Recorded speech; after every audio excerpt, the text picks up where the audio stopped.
Atlantic মহাসাগরে তৈরি হওয়া এরিন শক্তিশালী হয়ে ৪ মাত্রার ঘূর্ণিঝড়ে পরিণত হয়েছে, যা যুক্তরাষ্ট্রের পূর্ব উপকূলের দিকে এগোতে শুরু করেছে।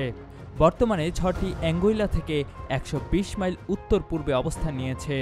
ঝড়টির আশেপাশে বর্তমানে বাতাসের গতিবেগ ঘন্টায় ২৩৩ কিলোমিটার। শনিবার এসব তথ্য জানিয়েছে মার্কিন জাতীয় ঘূর্ণিঝড় কেন্দ্র এনএইচসির তথ্য মতে শক্তিশালী এই ঘূর্ণিঝড়টির অগ্রগামী অংশ রোববার উত্তর লিয়ার্ড দ্বীপপুঞ্জ, ভার্জিন দ্বীপপুঞ্জ, পুয়ের্তো রিকো, হিস্পানিওলা, টার্কস এবং কাইকোস দ্বীপপুঞ্জের কিছু অংশকে প্রভাবিত করবে।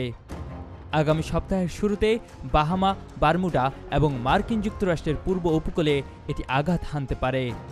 এরিনের প্রভাবে রোববার উত্তর লিয়ার্ড দ্বীপপুঞ্জ, ভার্জিন দ্বীপপুঞ্জ, পুয়ের্তো রিকো জুড়ে ভারী বৃষ্টিপাতের সম্ভাবনা রয়েছে বলেও জানানো হয়েছে।